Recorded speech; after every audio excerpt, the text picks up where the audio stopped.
My name is Kathy Ullman. I've been with the University of Buffalo for a number of years.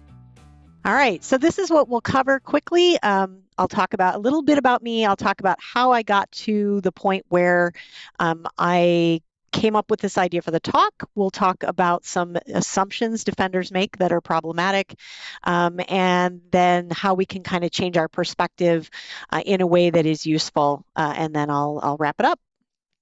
So this is a little bit about me. As I said, I've been with the university for about 23 and a half years at this point. I'm on staff for a bunch of conferences. I do a lot of volunteering. I do a bunch of speaking. And what I think is most important, I love sloths. As you can see, my adoptive little boy Flash up there from the Buffalo Zoo. All right. So how did I get here? And I don't mean here as in sitting in my office, which is where I am currently. I mean, how did I get to this particular mindset and the direction that I'm going with this presentation? And the short answer is that the university started a course a number of years ago called NetDef. And NetDef is a class, club, independent study that was built for folks to begin to dabble in security, and in particular, something called CCDC and later CPTC, which are collegiate defense competitions and collegiate pen testing competitions. And when I wound up in that space, I ultimately got to know some other folks in this industry. And I learned about something called offensive security, which is something I had never heard of. I came up through a traditional support sysadmin background, but I was very unfamiliar with any of the offensive security concepts, which I have found is more common than some folks might realize.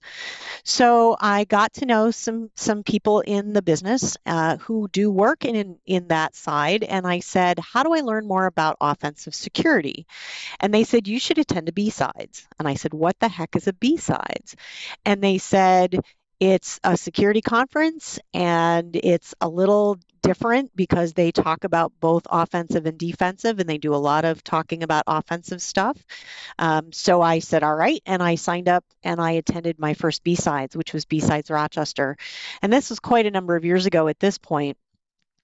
When I got there, I found myself essentially in another world. And I don't literally mean that, excuse me, that I wound up on some other strange planet. I mean, it was a unique space, a very awesome, welcoming environment to learn about all kinds of things I didn't know about.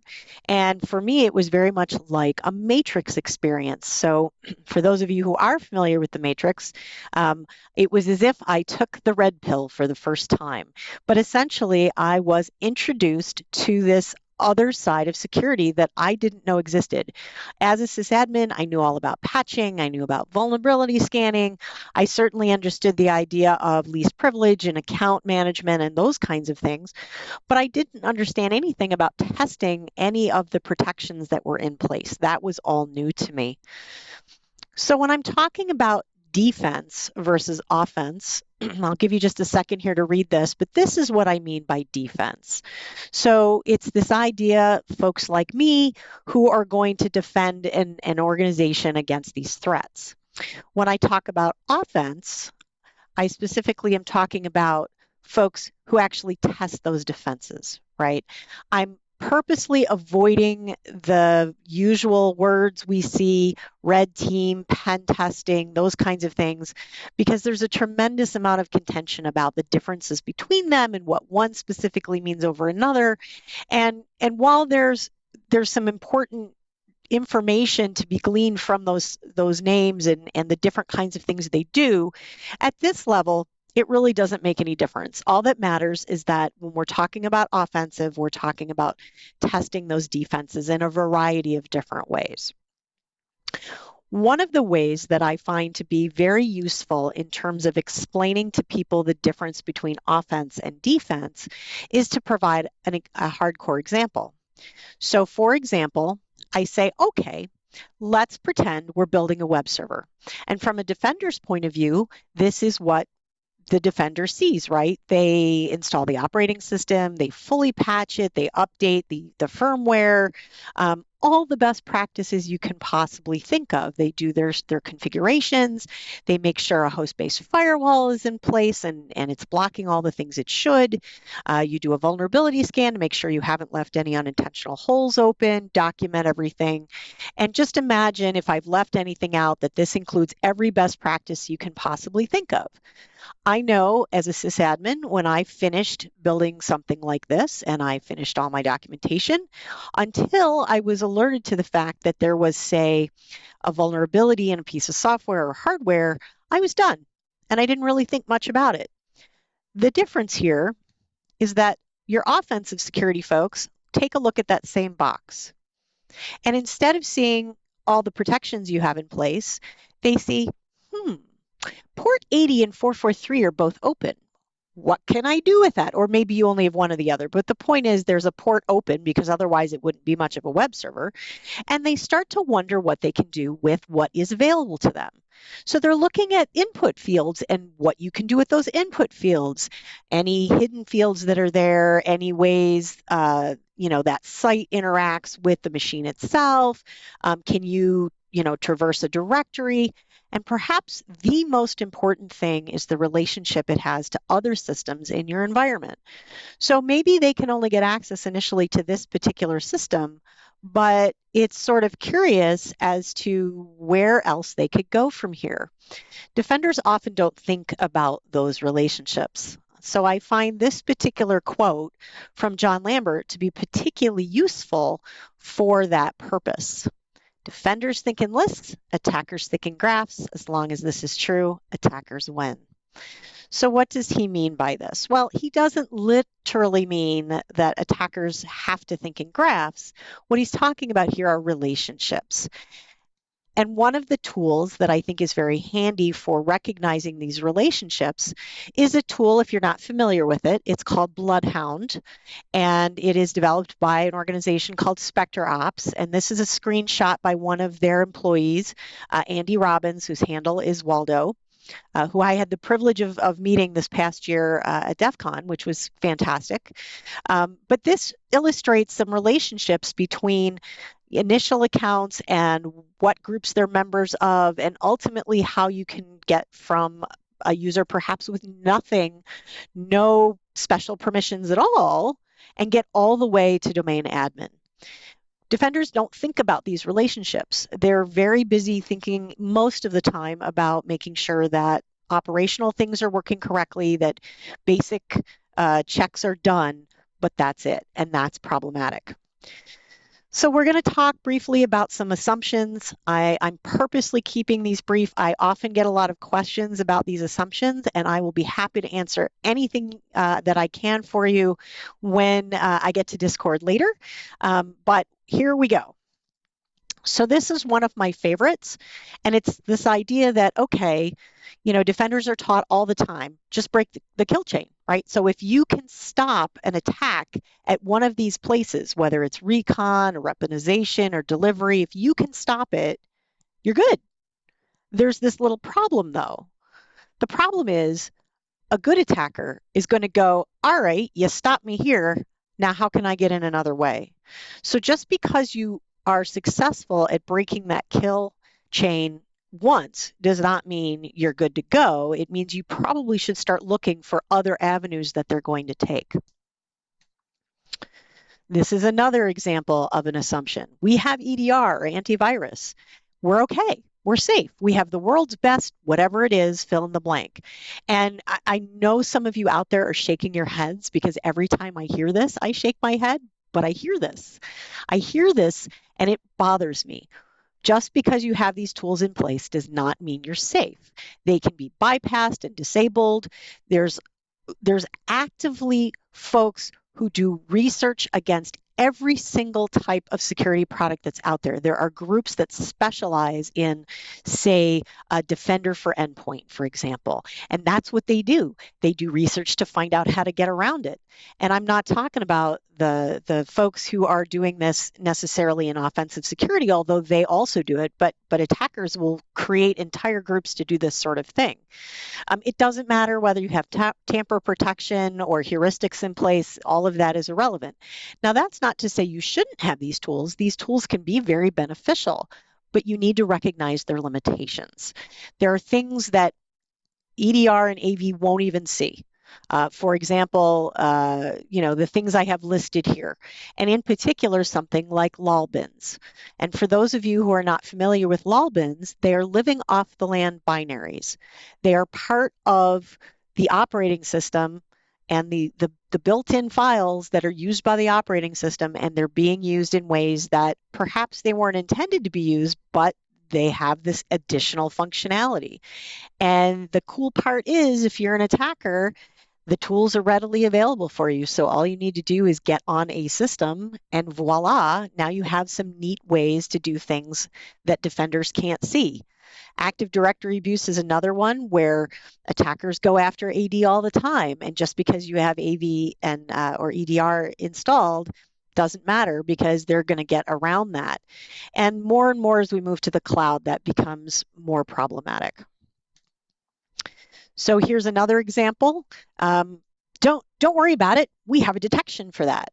Well, what's really important here to understand is the fact that while if you're not familiar with the TTP pyramid, which is the thing in the lower right, the TTP pyramid breaks down the difference between tactics, techniques, and procedures.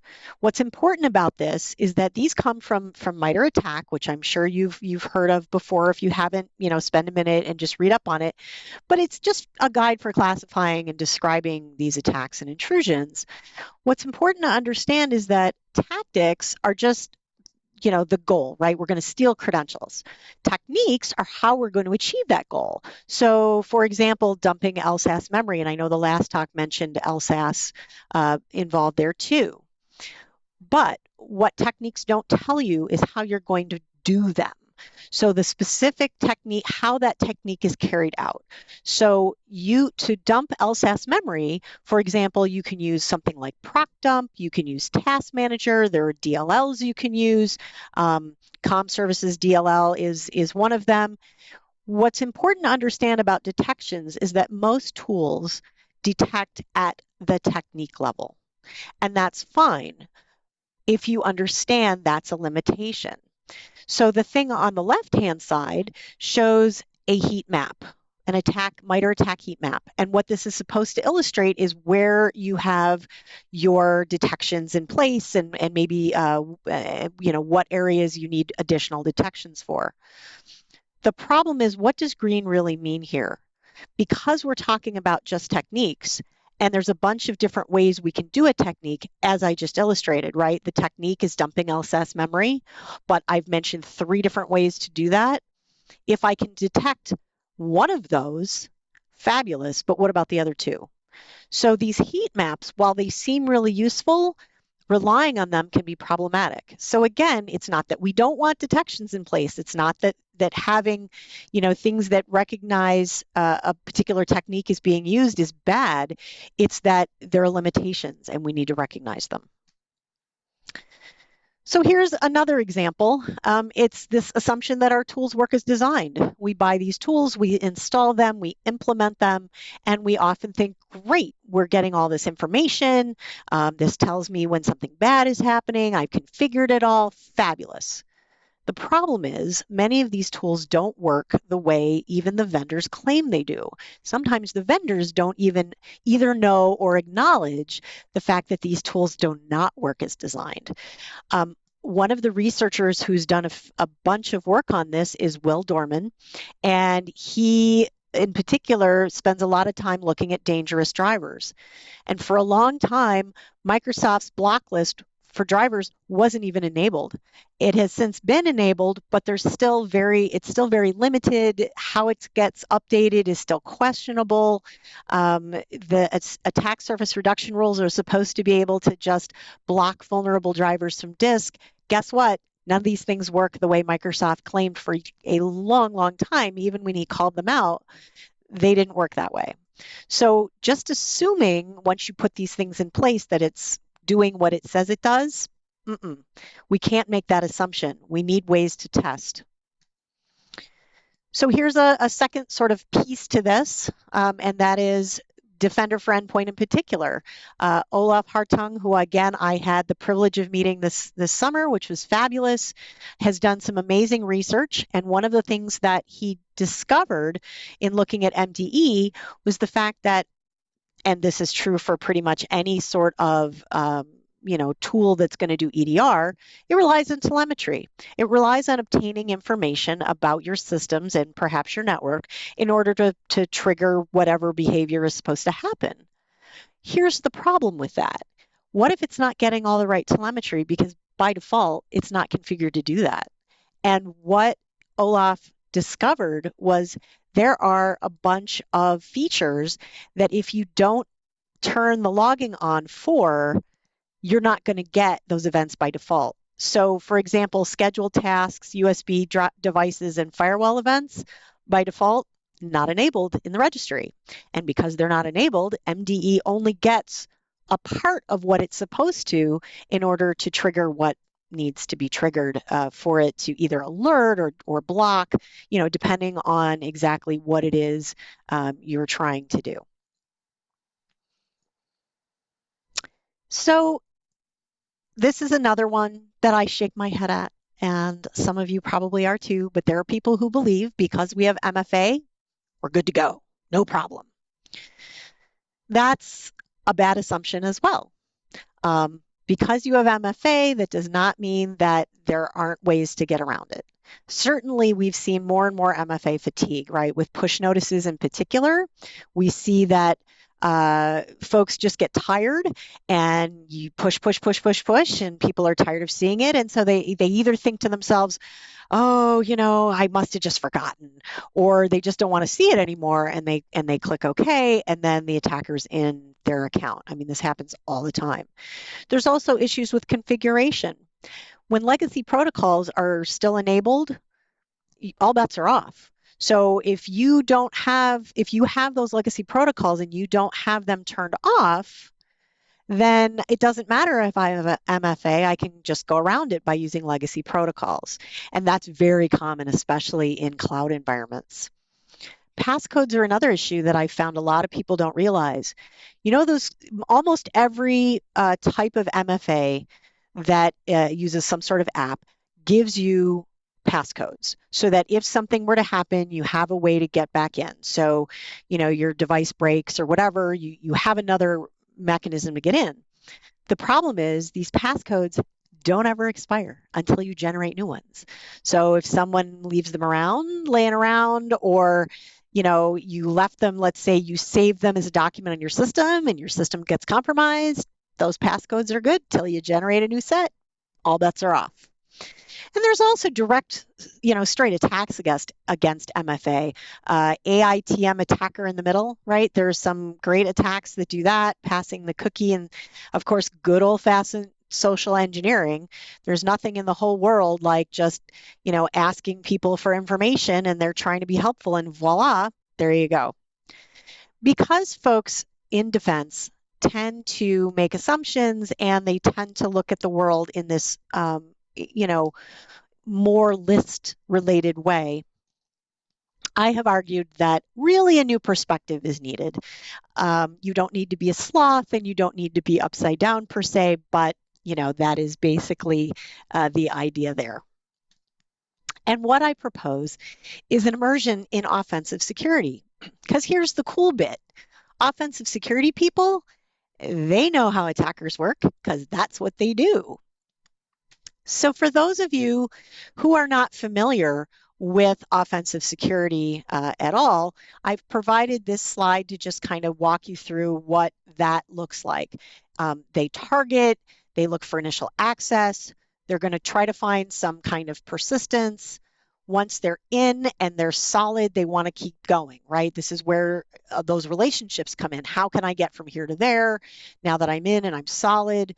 And then what can I get out? And then what happens if they find us? So, these are the folks who really understand how all of these pieces work. And the more time you spend with them as a defender, the better you will get at defense because the more you'll understand. So I propose looking for these folks. I would be very surprised if there weren't a ton of them.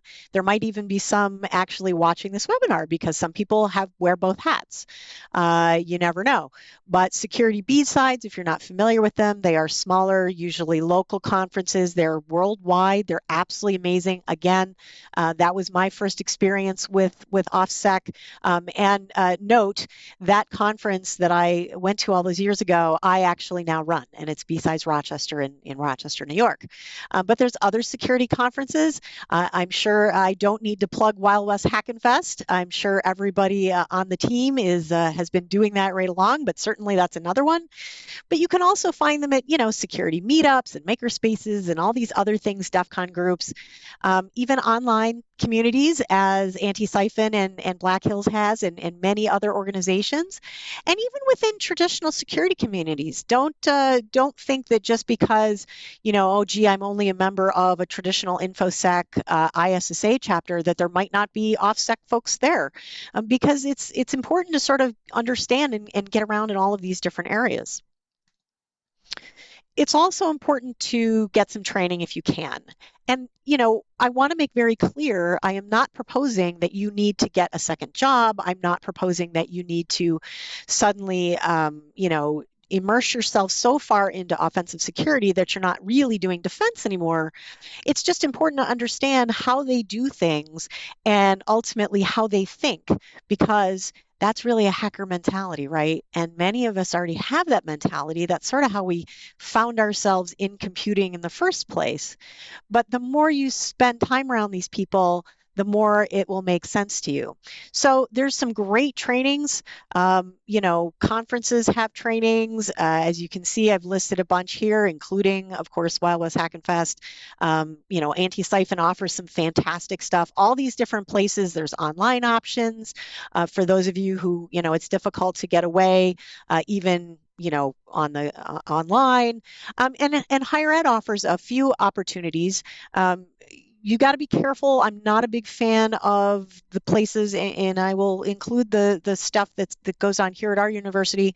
Lots of places will offer some kind of boot camp. I'm not a big fan of the boot camp. It's better to spend time with folks, like being able to ask questions and just immersive and not in a hurry, right? So, but there's lots of neat opportunities. One of the other things to understand is tradecraft intel. So tradecraft is skills acquired through experience in a trade. So in this particular case, we're talking about the skills and methodologies learned through experience by OffSec professionals, right?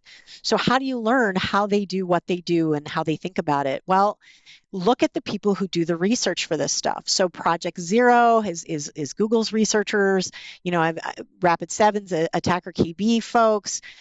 They have fabulous walkthroughs that literally walk you through, here's how an attack has happened, here's what you need to know about it, here's what they did. And there's lots of online communities. So, Discord, Slack, Twitter, Mastodon, Blue Sky, wherever you are, there's probably some folks talking about tradecraft, and that's key. Another thing to understand is organizational intel, which is different because organizational intel is usually the kind of stuff you find through OSINT searches. So, anything that you can find about an organization that can be used by an attacker to do bad things, it's good for you to understand within your own organization, and it will help you understand how these folks use this information, not necessarily for good, right? The last thing that I want to show here is a list of tools. Now, I'm not going to spend time on each tool. We only have a couple minutes left. But if these are tools that you are not familiar with, if there's anything on this list that you're like, I've never heard of that, you need to know it. These are tools that have been around a really long time. They're used regularly by OffSec professionals and attackers alike. And you need to understand how they work. And you need to understand, essentially what they can do in your environment. And that is a thing I run into fairly often where, somebody will say, I've never heard of Mimikatz. Well, you really should know about Mimikatz, because Mimikatz is a tool that steals passwords. So if you see Mimikatz, any reference to it in your environment, you're probably in trouble without even knowing it. And to get close to wrapping up here, realize that defense is only one half of the security story, right? There's defense and there's offense, and really you need to understand something about both. Be careful with assumptions. They can burn you, especially about controls. We put controls in place all the time, as we saw with something like EDR, which we think is wonderful. It's not that it isn't wonderful, it's that there are limitations. Jump into that other half of the story. Learn something about OffSec. Meet the people who do it. Learn what they know. My experience jumping into the OffSec side of the universe has been everybody I've met has been excited about whatever it is they're doing, and they want to teach me more. You can do the same thing. It's so empowering to be around these folks. And ultimately, that brings you to a place to be a better defender. And I'd be remiss if I didn't just throw this in, a quick, shameless self-promotion for a book that I just wrote. Actually, the book is now out and freely available, called The Active Defender. And I will end with this slide. I love this quote because I actually started out in the music business, wound up in IT, did support, never intended to go to security, but I think I ended up exactly where I need to be. Thanks.